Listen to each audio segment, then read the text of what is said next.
There we go. Yes, welcome everybody to Openscapes' 6th community call that we're co-hosting with RLadies Santa Barbara. We are now recording this event. Openscapes is an initiative to help researchers do better science in less time together. Through our Champions Mentorship Program, we help research teams develop habits for data-intensive science that is more open, reproducible, collaborative, inclusive, and kind. Thanks for spending this time with us. And as a reminder, all of our events abide by our code of conduct to support a safe, inclusive, welcoming, and harassment-free experience for everyone in our community. You can find the code of conduct at openscapes.org/code-of-conduct. I'm Stephanie Butland, a very happy member of the Openscapes team.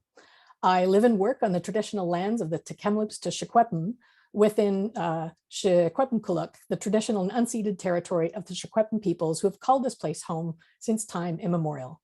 Cookstemp for joining us here today. I'm now going to turn it over to Sam Chick from RLadies Santa Barbara. Hi everyone, thanks so much for joining. We're really excited to have you all here today. If this is your first time joining an RLadies co-hosted event, welcome. RLadies is a global organization with a mission of promoting gender diversity in the R community.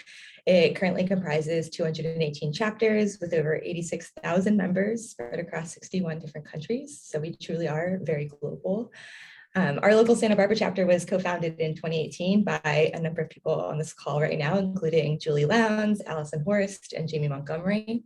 We hold about 5 to 6 meetups each year and welcome our users and enthusiasts of all proficiency levels and of any identity. These events include things like live coding workshops, discussions like we'll have today, as well as networking opportunities. Our #1 priority is to create a safe environment for people to learn, particularly for those who identify as minority genders and those who are currently underrepresented in the art community.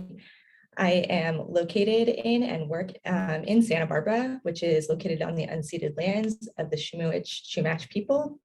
UC Santa Barbara, where I work, is part of a colonial history of land grab universities, which profited directly from the Moral Act of 1862, allowing the establishment of universities on forcibly seized Indigenous lands.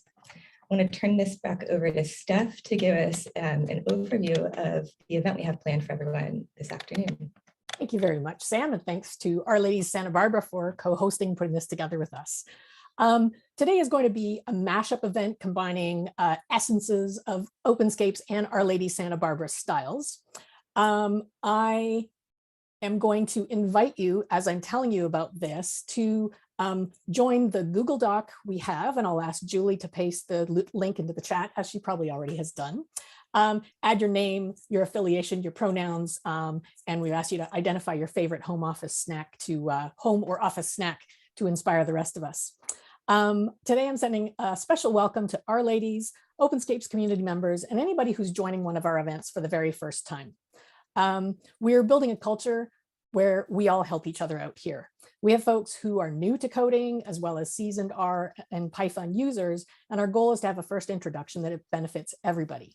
In the first hour, we're going to have Hello Quarto, an Openscapes style celebrity interview conversation with NASA Openscapes folks who you'll meet in a minute. The interview will be conducted by Sam. And during this, I'll invite you to type your questions below in the document. There's a bookmark to it.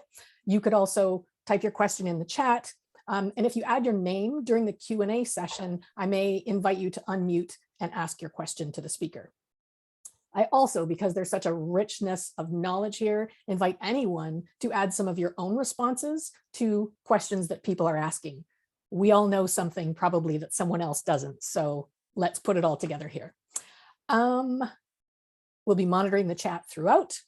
And at the end of, I'll say at 4:30 Pacific time, for those of us who can stay for another 20 minutes, Sam is going to run some breakout rooms for discussion and RLadies style networking, and she'll tell us about that when we get there. And with that, I'll pass it over to Julie to introduce the NASA Openscapes speakers. Thanks so much, Steph and Sam, and hi, everybody. NASA Openscapes is a collaboration between Openscapes and NASA to support research teams that use NASA Earth data as they migrate their analytical workflows to the cloud. And so this includes developing a mentor community across the NASA Earth data centers in order to support researchers of all kinds. And so that's the folks that you'll meet on the call today. So I'm Julie Lowndes. I'm founder of Openscapes, and I co-lead NASA Openscapes with Erin Robinson. And I'm a marine ecologist turned open data scientist because I was so empowered by the R community and tools like the ones we're talking about today, as well as the broader open community. So I'm just really excited to have everybody here and these kind of worlds all together on this call. So thank you. Our other speakers are Catalina Yuda Tagliatella. I don't know if you want to give a little wave. Catalina is an applied science system engineer at NASA's Jet Propulsion Laboratory and the Physical Oceanography Data Center. Catalina is focused on increasing the number of researchers who use NASA data by identifying and reducing barriers to science, particularly in the cloud. Erin Fries is another speaker. Want to give a wave? Erin is the science coordination lead at NASA's Land Processes Data Center.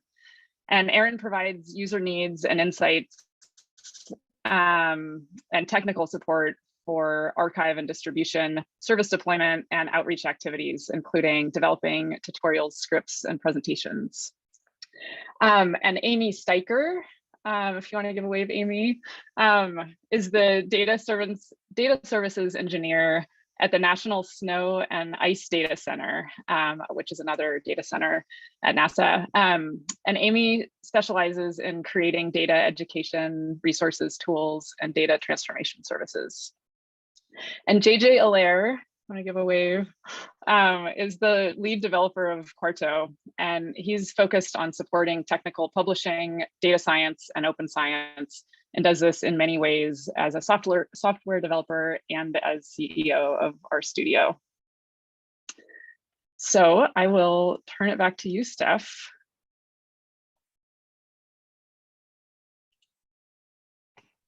All right. I think we're ready to get started, and this is where Sam can start our celebrity interview section. But tell me if I've forgotten something, but I think that's where we're at now.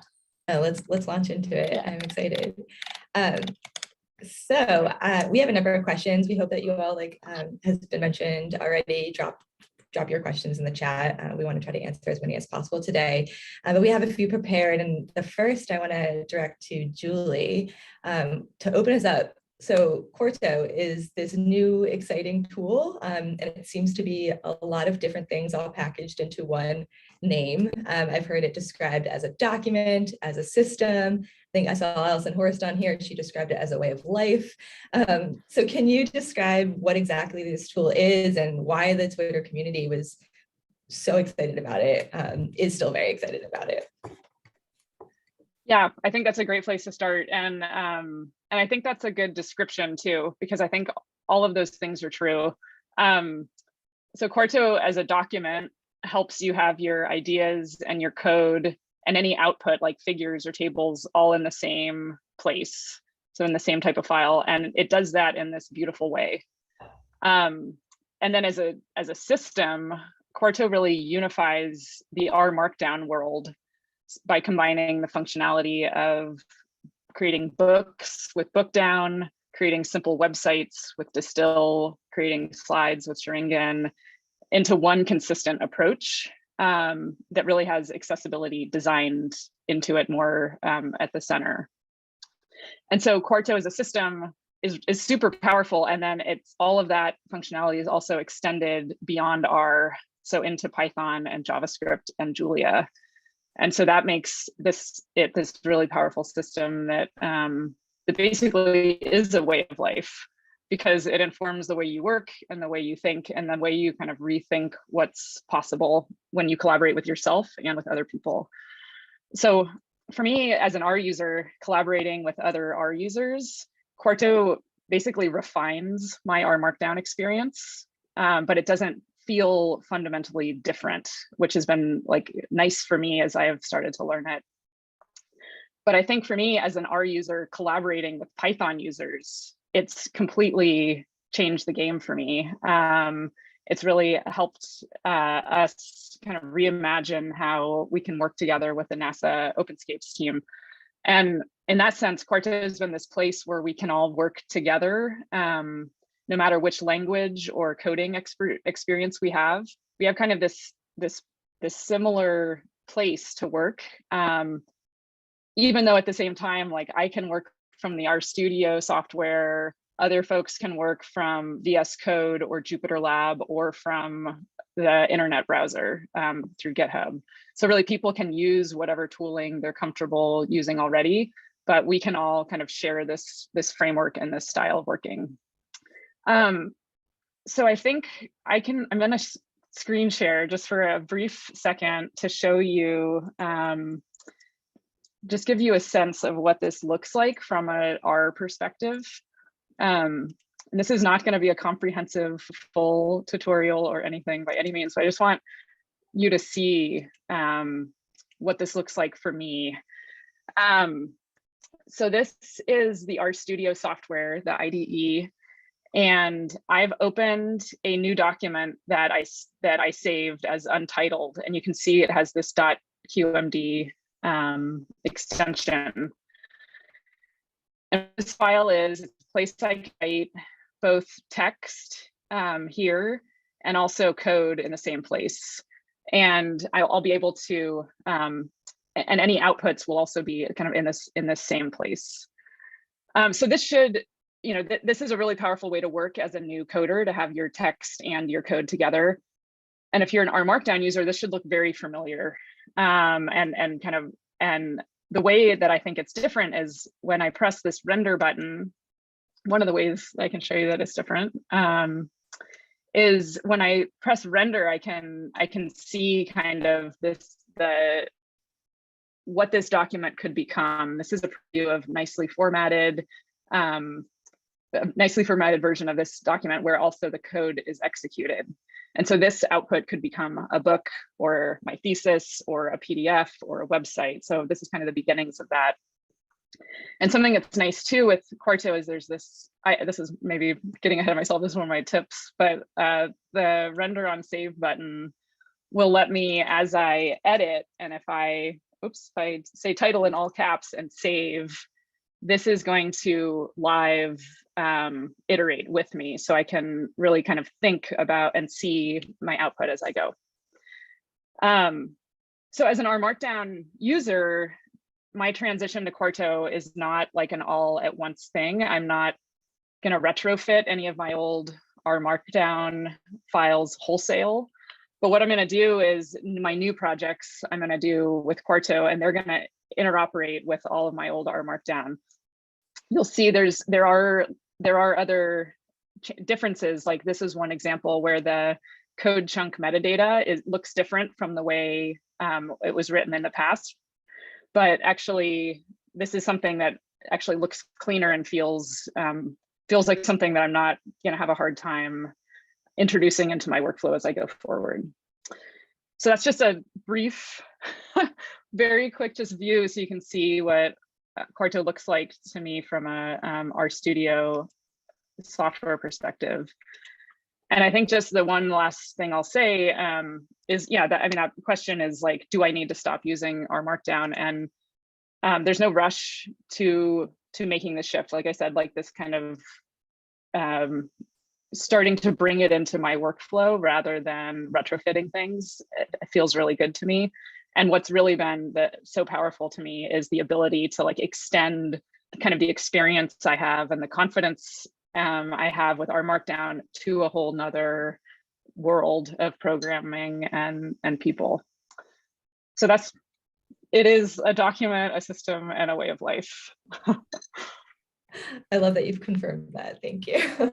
And I also just really love the new like modern feel of the knitted or rendered version of Quarto documents. They just look a little bit different enough to make it feel like entirely new when you see it actually rendered. It's awesome that the switch has been pretty seamless for the most part, but for like new users who may have never touched an RMarkdown file, it can still maybe feel a little bit overwhelming. And so I'm curious, I'm going to direct this next one to Catalina. from my understanding, you may be sort of new to Quarto documents, and I'm not sure about RMarkdown when you first started working with Julie and Openscapes. So I was hoping you could share a little bit about your experiences doing that and what it's like to work with Quarto on your team. Yeah, definitely. And let me share my screen too as I talk. You can look at a pretty nice rendered version of a Quarto website, I guess, in this case. But yeah, I wanted to kind of start things out with, or answer your question with this, what we call NASA Earth Data Cloud Cookbook. This was our, Julie introduced us earlier, so I'm part of the NASA Openscapes DAC mentor cohort. And so this was our kind of first project and our first Quarto site.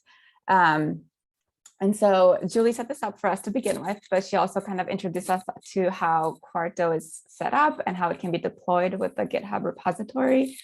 And that was one of the first things that I really liked and I was drawn to when I saw it, kind of being able to connect code and Jupyter Notebooks that we already had in my organization in GitHub.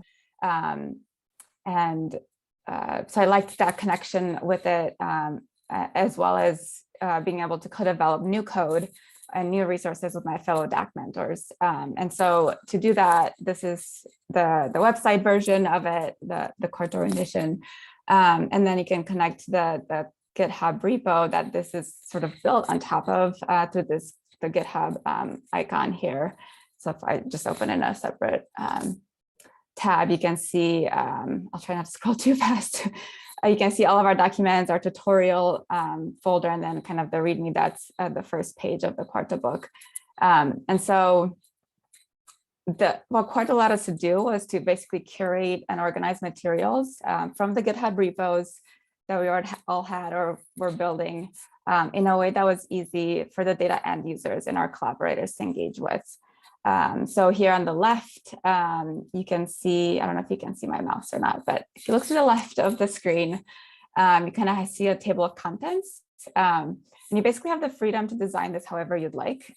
For us, the process of defining the titles and the categories that we wanted in this table of contents or this navigation section was kind of crucial. And it was really helped us think about what we wanted to teach and how we wanted to share the content as the content with our data users as they make this transition to working with data in the cloud. And so in thinking about kind of, we have a broad range of data users and we acknowledge that everyone learns differently. So having things like, we define these sections for how-tos and tutorials, things that are in development so that we can better kind of categorize and help the user find, if you're interested in something that's kind of a quick snippet or a recipe of how to find the data or transform it or download it, you can find that. Or if you're someone that likes to, maybe you're a more advanced user, you just want to see a kind of more end-to-end example, you can look at tutorials. And I really love these sections that we have here in development, as well as contributing. Because the contributing I reference all the time myself, it's basically kind of our own NASA Openscapes DAC mentor cohort notes on how we work together, on how certain tools work like Quarto and GitHub. We figured if it's helpful for us to kind of write down these notes and instructions, it's helpful probably for other people as well. So we kind of openly share those how-tos on how to contribute and work with certain tools. And just kind of as a side note, I guess, before Openscapes and before Quarto, I was a little bit hesitant to put unfinished tutorials or how-to notes in a kind of an open platform like this. But I've really come to appreciate this new open way of collaborating and developing in a way that lets others learn as well and lets us scale up kind of our effort for teaching these concepts. So I see Quarto as a tool that enables us to kind of open up and share our process and the artifacts that come out of that process in a way that's friendly to a broad range of data users. And so let me check on time. I think I have about a minute left. So this was kind of our first project, the cookbook. Our next thing that we sort of did was, this looks very familiar, but it's actually created for our first event, a cloud hackathon. And kind of the takeaway from here is that basically, it's nice you can share this with participants for an event like this ahead of the event itself. The tutorials are nicely organized, by us, so Quarto enables us to do this organization in an order that people can kind of look through on their own ahead of the event, during the event, after the event. It's basically a friendlier way to interact with resources and code. That may not be as intimidating as GitHub repositories if people haven't worked with those before, they're kind of new to that. And so it also allows you to build content in addition to code that's in the repo, so you can kind of add more context and support to that technical content. And I think I'll stop there because I'm at about time. Thank you so much, Catalina. I'm just really glad that you talked about this, this feeling hesitant almost to make this jump into an open science space, because it is really scary. And I feel like in grad school, I felt so nervous to put anything out there that wasn't perfect or somewhat close to finished. And I don't know, it's like a culture shift at least in the data science community. And it's cool now to have these tools that are really encouraging people to make that jump. Thank you for sharing. I'm going to chat with Erin next, and I would love to hear more about your experiences with Quarto and something that you think is particularly cool about this new tool. Yeah, so admittedly, I haven't deep dove into it, but it's been simple enough for me at a pretty high level to make effective kind of replicas of the original notebooks that we've had. One thing that's been super cool is within this NASA Openscapes group is, we all came to the table with a variety of resources that have already been created and stored somewhere. And this allowed us to really kind of bring things together into a common place and make a nice website basically very quickly. A lot of us are kind of, I'm not going to get stoned here, but Python users. And so we had all these Python resources, and using Quarto, there was no problem there. It just worked, which was really nice. And so it's been fantastic from a flexibility standpoint, being able to use our resources or Python resources. It's been great to do organization as well, as Catalina just showed. But like I said, I'm not an expert in it, and it does take some looking into to get more familiar with it, at least at the level that we're using it for these outreach workshops and hackathons and the like. But once you have that framework set up within GitHub with GitHub Actions, it is super easy to make replicas of a previous notebook. And once you have that replica, it's very easy to modify it to really fit your needs with basically a single file as an index file pointing to everything that you need. And so that's very nice. That you really don't need too much of a fundamental understanding of everything that goes into Quarto to make it work for you. Again, I'm specifically a Python user. My preferred work environment is Jupyter Labs. And one of the coolest things was Quarto works with Jupyter Labs very nicely, and it has this beautiful Quarto preview command that really does what Julie was showing, where as a document gets saved, it renders an automatic browser-based view of that entire book. And it's a very effective way to get work done and get it done in the way that you want it to look, rather than checking it in and having that process go and then looking at the rendered notebook. That can take some time. So it's very fast iteration when you're working from Jupyter Lab and using that preview command. So very I would say I'd still be working on some of the websites that I've done so far if I didn't have the preview. So yeah, that's what I'm liking the most about it. I mean, the ease of use once you have something set up, the versatility in between the communities with it, whether it's R, whether it's Python, Julia, it's really kind of all there. And so yeah, that's kind of my take on it.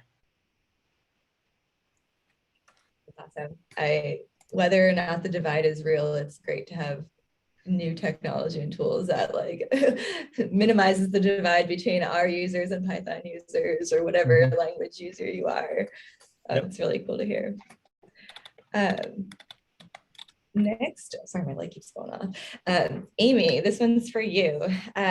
So I love building my slides using R. I've used Shrinkin for a while now, but you've made slides using Quarto. I haven't looked into this at all yet myself. I would love to hear what that experience is like for you to do. Yeah, so, you know, I'll also state that Quarto is very new to me. And I kind of, so I think I'll sort of back up and talk about kind of our use case. I mean, you know, I had a slot to present at the American Geophysical Union conference last December on the NASA Earth Data Cloud sort of evolution and migration of that data, and sort of what it means for users and how to kind of leverage it to help kind of work in this big data era. And so we wanted to show a lot of the work within our cohort, showing some of these tutorials and, you know, kind of a little bit of some snippets, but not show this dynamically, do this in a static way. And so I had seen slides rendered, I think, via R and also, I think, Python based. And I just thought, this is really slick. Like, this is cool.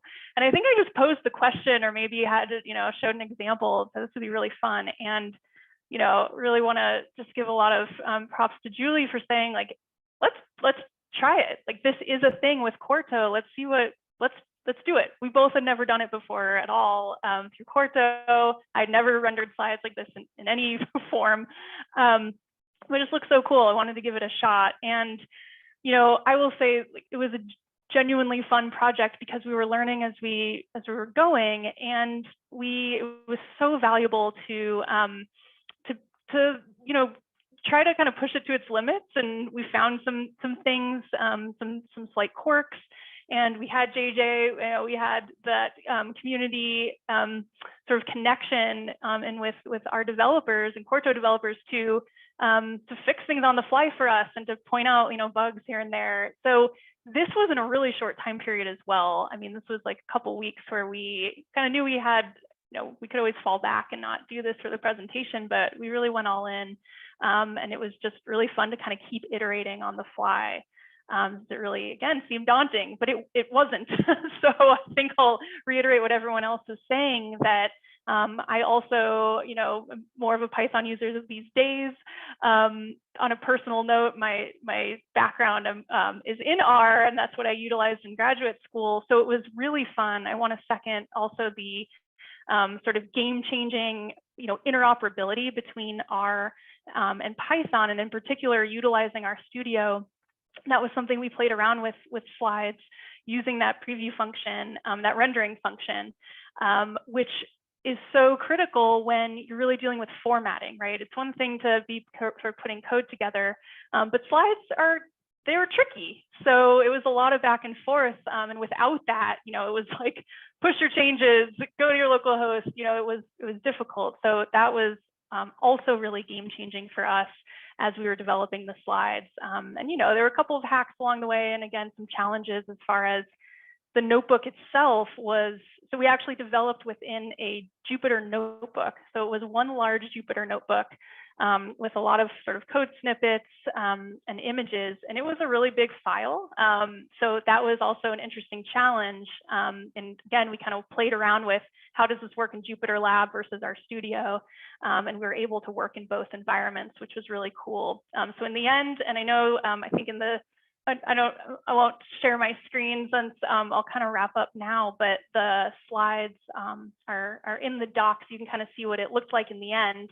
And then you can take a look at the GitHub repo, which really kind of walk through kind of how you put this together. But again, through that Quarto sort of infrastructure, it really was a matter of putting a Jupyter notebook together, utilizing those functions to preview things on the fly for formatting, and then publishing it and presenting. And I think it was a really great success in the end. So it was just a fun kind of side project outside of the main focus of our Earth Data Cookbook that I'd love to leverage again for another presentation. So it was a really fun activity. That's awesome. Thank you so much, Amy. I'm just looking at them for the first time now, and they're beautiful. It's crazy. So you can build with code. I think we're going to backtrack for a second. It sounds like Erin, I'm looking at the chat, has something to screen share with us. Does that sound good? Sure. Live demos and all. So forgive me if this breaks down, but let's see if I can get this. Okay. So this is actually, if you can see my screen, let me know if you can't. So this is actually one of the replicas I was talking about from our cloud hackathon. Basically, I forked the cloud hackathon, or at least Julie helped me do it. And we were basically off and running at that point. I just had to go in and make some modifications. And so basically renaming the repo and pointing to some different resources. What really drives the whole kind of experience, I guess, when you get to that nice little website is this single Quarto YAML file, which basically, I mean, sets up titles and points you to the right locations, but crucially, it sets up that side toolbar or that viewing bar that Catalina was showing, where you have direct access to these markdown documents or Jupyter Notebook renderings that can do those step-by-step processes or take you through those tutorials. And so, I mean, basically, you just come in and modify these sections. There's a couple different ways of doing it, but I mean, once you kind of get a feel for that, that's pretty straightforward and easy. But my favorite thing is this Quarto preview command. I'm working from a Jupyter Lab environment. It's got similar feel to RStudio, but definitely a Python-centric kind of view, Jupyter anyway. And so this is just kind of doing some thinking behind the scenes, and eventually it'll give me a link that I just pop into my browser, and it gives me kind of a live view of that resource. And I'll give it a couple seconds to do its thinking.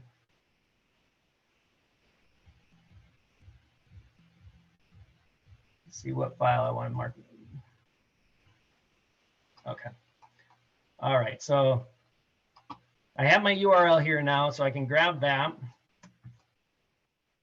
And this is all kind of on my local instance happening. Nothing's being changed on the remote server in GitHub. So this is a live view of my workshop that I kind of hosted. And so if I came in here and made is that the right file? See, not a super user yet. Index, there we go.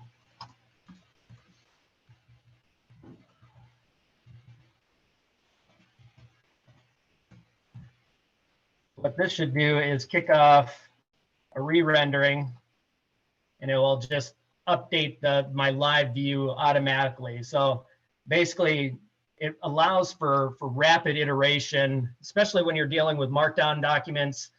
Even like the rendering of notebooks, it would re-render those after, well, I believe it would re-render those after they were kind of ingested by that workflow. I'm probably murdering a bunch of words here that JJ will maybe correct me on, but from my layman's term or mine, that's kind of what's going on. So that's really been a very effective tool, at least for my use of Quarto. Erin, I have a follow-up question that could be for anyone, but before you stop screen sharing, that Quarto YAML file that you have, when you have all of those, everything that builds your like side navigation panel on your website, can those be linked out to files that are generated in R as well, those Quarto files? So you can throw those in as well as your, whatever you're creating using your Jupyter, interface. That's how we can bring all these languages together. Is that true? And have you guys done that at all? Or I'm just curious how that works. Yeah, I mean, is it in the, like, this is referring to the files in our repository right now. So these are relative links. So in my tutorials repository or folder, looking at this markdown file, which we'll get. So if you look at that, tutorials, these are markdown files, right? These aren't Jupyter Notebooks at this point. But then these do point to Jupyter Notebooks. You can convert these Jupyter Notebooks to QMD files, I believe. Julie could correct me on that. And I do believe that our markdown files, if you have them available, that they would render as well. Yep, so I mean, that's the kind of agnostic, maybe a little strong, but I mean, that's kind of the nature of it. You can mix, kind of RMD style R documents, plain markdown, Jupyter Notebooks, and then QMD is kind of the new RMD, and that a QMD file could be an R-centric one that's uses knitr, or it could be a Python centric one that uses Jupyter. So, gotcha. And they can all be mixed together in the same project. So cool. That's helpful. I haven't actually seen or truly wrapped my head around what that means to combine all of these different languages into one like seamless integration of into a website. So that's really fun. And another super cool thing that like Julie and other members of our cohort were working on is the ability to kind of import external resources from other repositories. So rather than like, me at the LPDAC, we have a repository where we maintain and keep up our notebooks. Rather than copying those notebooks from location A to location B and always having kind of a duplicate copy and having to manage them that way, they came up with a way to kind of hook into that notebook that's in its source repository, which it would be awesome to really refine that capability and be able to just have that one source of truth, if you will, for those notebooks, so that you're not managing multiple and having different copies of these notebooks. So cool. It makes me want to start learning Python so I can knit them all together at once. Thank you for sharing your screen. That was great to come back to. I am going to turn our attention to JJ now. Thank you so much for joining us. It's really cool to have someone with like the deepest depth of knowledge of this tool possible. Can you share with us more about your motivations for developing Quarto and any stories that you have working with them? Yes, I have some good stories, but but I would say that my like shortest possible bumper sticker of what Quarto is and what the motivation for it is it's that this audience will certainly understand is it's kind of like RMarkdown for everyone. RMarkdown, I just checked, we announced RMarkdown 10 years ago, like next Wednesday. So we've had 10 years of RMarkdown, and we've seen it just do incredible things in the R community in terms of helping people both work reproducibly, makes it fundamental, almost makes it easier to work reproducibly, and also in empowering people to create websites and create books, and like empowering people to publish and communicate, and empowering people to work reproducibly. And so we really, as excited as we were about that, it was kind of bumming us out that it's sort of like only our users get to have this, and it occurred to us, well, there's not just a lot of Python users, there's just a lot of people in science, and they're using all different languages, and they could be using MATLAB, you know, they could be using Julia, they could be using Python. There will be more languages in the future. And so we said we really want to like really put the gas on RMarkdown, but when in doing that, we want to make it so that it's generalizable. So it can be used by all these different communities. And so that's really like phase one of Quarto is like, let's reproduce what we've done in RMarkdown, make it more consistent and make it available to any language. And then the for everyone part, there's another dimension of that, which is some of you may have seen, we created a visual editor for RMarkdown. Really, that's part of the Quarto project too. And part of our idea is that we ultimately want to make it easier for more people to author these sorts of documents and always make it possible to work directly in Markdown source code, but also let people who are familiar with more conventional document authoring systems that want to work in this reproducible way also use Quarto. So there will be a big investment in that visual editor and tying it together with Quarto and then making it easier to collaborate on Quarto documents in the same way that people collaborate now on Google Documents. So we have a lot of plans and we want to make it like the way people work and communicate in science. And so that's really like where the motivation came from. And then I've been talking to Julie about this for a while, for a couple of years. And so we were kind of keeping her up to date on what we were doing and getting like, hey, here's the alpha of Quarto, like check it out, whatever. And then Julie said, hey, we're going to be working with NASA this summer. This was last summer, you know, it was like around this time-ish. And it was like, we're gonna be working with NASA. Like, should we be using Quarto? Like, should we try it? I was like, sure, yeah, you could. I mean, I knew we had people inside our studio using it, you know, like a dozen. So it's like, I knew it worked, but also it was a little scary, like, we'll just let this loose. But sure, yes, you should do that. I will help you. Let's do that. And then it was like, that was like on Monday. And then on like Wednesday, Julie said, yeah, I think most of our users are on Windows. I was like, oh, what? You didn't say Windows. So we had to like scramble, like Windows, we're kind of a disaster on Windows, you know. So we pulled that together. That was good. You helped up our game on Windows very quickly.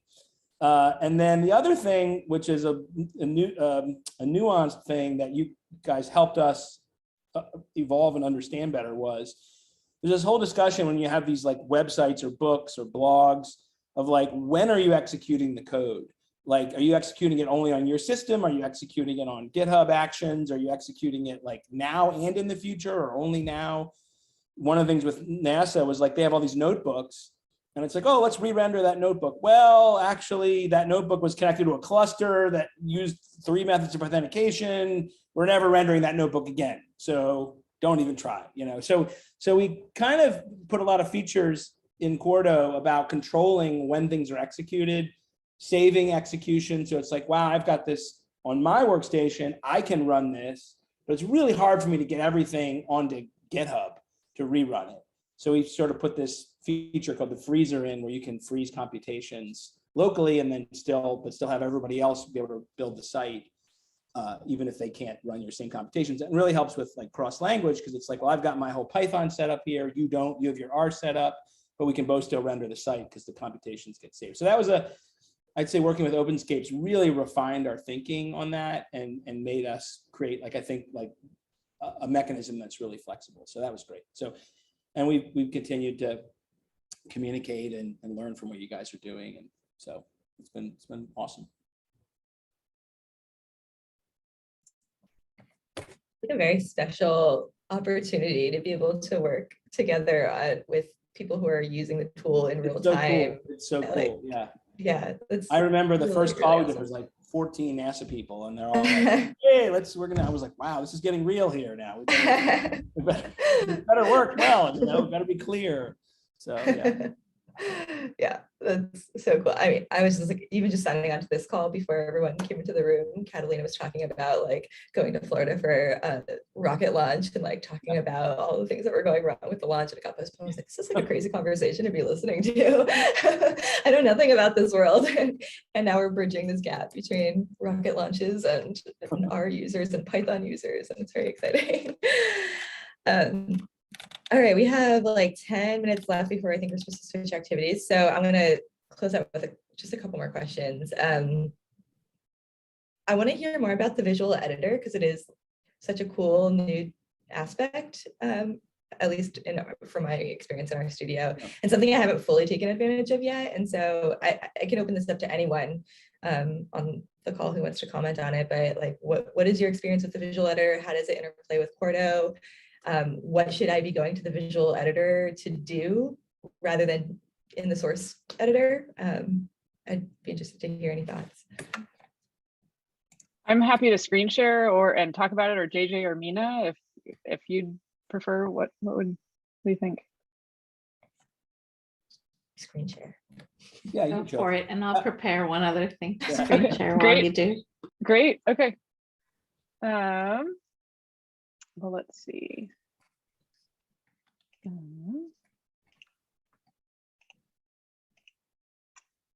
Okay.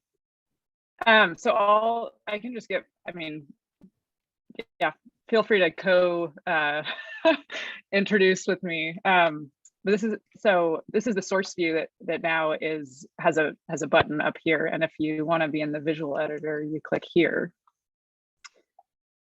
And what's awesome is that, well, there's a lot of awesome things about it, but you get these buttons up here that you can, like if I highlighted some text, I could make it bold.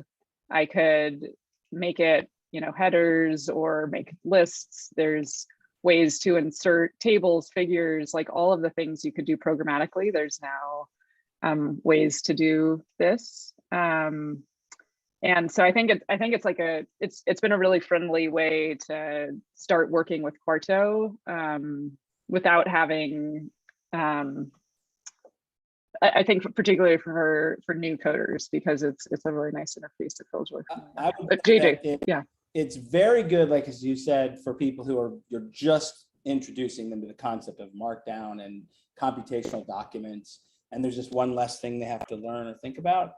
So that's true, but I think the other thing that it's really for, and I would say that I know many very, very experienced RMarkdown users who are very proficient with coding, who for when you're composing prose, it's much better to do it in the visual editor, because as you're typing, you see what you're typing, you see the rendering of it, you see your formatting, you see where the hyperlinks are.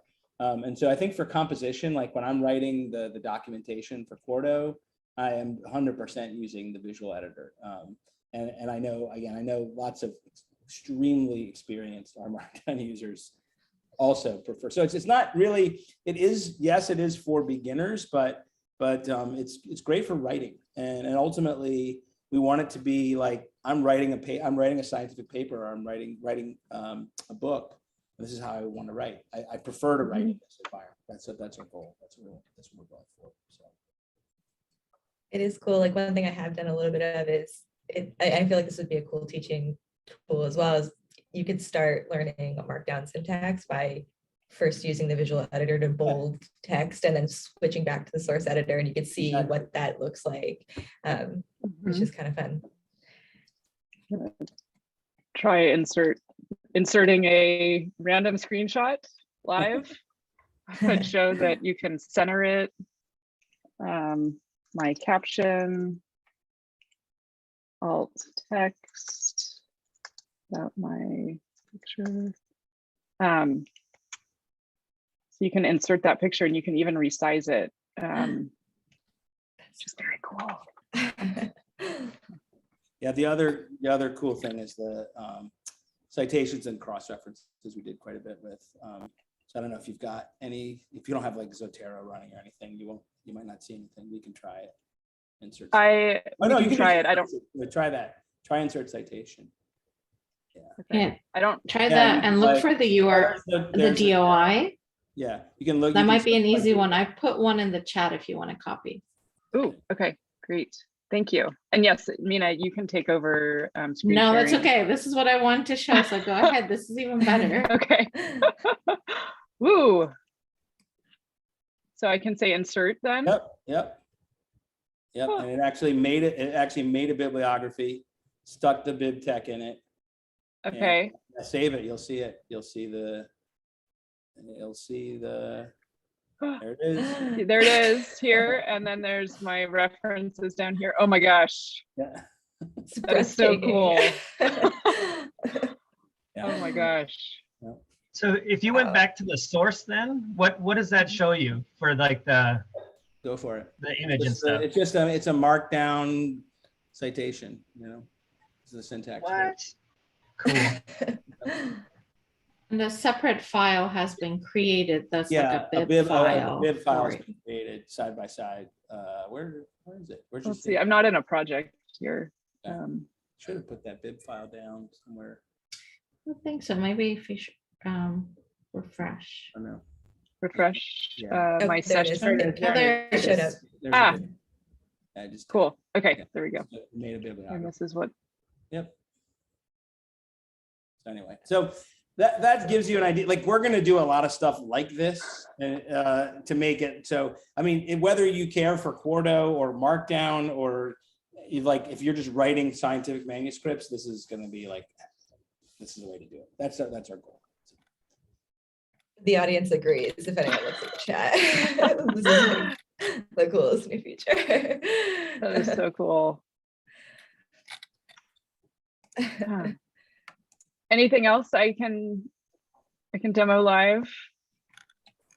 I'm going to jump in here. This is Steph. I'm going Yes. to jump here and just Yes. check on where we want to be. Because around 4 minutes from now, we are hoping to run breakout rooms. But this last bit has been, well, the audience is just totally eating this up, and I don't want to take away from that enjoyment. I'm going to draw attention to two things, something that I think we won't discuss out loud.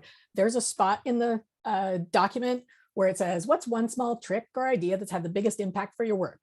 And a number of people, the speakers, are adding theirs. I think we won't talk about these out loud, but maybe anyone here who's ever touched Quarto, please add your comments under there. And Sam, do you want to choose, since maybe you're the one that's, well, I don't know, do you want to choose one of the audience questions? And if they've added their name, they could unmute and ask the question of the speakers. Yeah, we can go with the first one that was listed here. I can read it. It says, I'm not actually sure what this is, but can we use Quarto with Emacs, including a way to see the preview? Yep. Not sure if I'm... Nistara, you could unmute if you like and give a little context. Hi, Hi. everybody. Yeah, I'm really with everything, and if I had Quarto, I would have written my dissertation in it and stuff, struggling with other stuff. So I was just curious, since I used org mode earlier, I was just wondering if we can have something with Yes. Quarto and Emacs. And We have that. We actually do have that. If you go to, I'll put a link in the chat. We actually have an Emacs extension that works with org mode and ESS. okay. So that does like preview and all that kind of stuff. So I'm going to put a link in the chat for that. Awesome, thank you. Got it. Great. And then maybe we should go to closing so that folks can leave at the bottom of the hour if they need to. I feel like this went by so fast. I did. Yes. Oh, I hate to do this. Okay. What I will say before the official closing, yes, is I'm going to invite anyone to add further questions, because other people here may come in and answer. It'll help a lot of the developers have a look and see what questions you have. So I apologize that we didn't get to other audience questions, but it was pretty rich. So I will invite people, if you can stick around for another 20 minutes, 21 minutes to stay for the breakout rooms. Some of it will be informal, but you'll also have an opportunity to talk other Quarto things. On behalf of Openscapes, I want to thank all of our speakers and everyone here for joining us. This has just been so much fun. We'll be posting the video of this session, not including the breakout rooms, next week, along with the blog post that we'll be collaborating with Sam on putting out. And Sam, did you have any final words? just wanted to, again, extend a huge thank you to all the speakers today. I think I've said the word awesome in every sentence that has come out of my mouth, but this has like really been an incredible opportunity to hear more about Quarto and what it's like to use it for kind of like the first time for a real big project. It's been awesome. And again, please drop any resources that you found particularly helpful in the document. I know I'll be exploring them, and hopefully some others on the call will as well. And I'll just hand it over to Julie for the tips of the day before we move into the breakout activity. Great, thanks. We end our calls with little tips of the day. So an efficiency tip of the day is about layout-encall, which is a Quarto feature that lets you have side-by-side tables, which is super awesome. And there's more information linked from Mina's Quarto tip a day that is already posted, but she's going to have Quarto tips a day throughout July. So there's a little sneak peek for you there.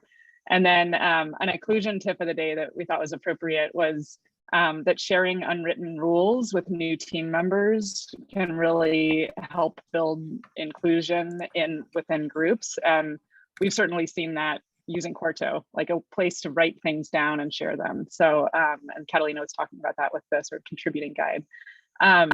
So we heard this through, there's a link there if you want to learn more. And there's also resources for leading and supporting coworkers during terrible times. So if we all need support there. But this has been a wonderful and awesome time. I really appreciate everybody's time, and I learned so much, and it's just really cool hanging out with everybody. So thank you to Catalina and Erin and JJ and Amy and Sam and Steph and everybody and Mina. Thanks so much. Thanks. All right, so if there's anyone who wants to stick around, I personally think that this part is one of the more fun parts of our RLadies events, and it's just some informal networking and getting to know one another and just having an opportunity to chat a bit more about the things that we're interested in. And so I'll give it a moment for people to drop off if they want, but we'll open up a couple breakout rooms and just have a couple super casual questions to like facilitate conversation. We're gonna have our panelists and at least one panelist in each room to help moderate that. And our rooms are going to be named after different landscapes. So mountains, ocean, beach, grasslands, or the island of misfit toys, which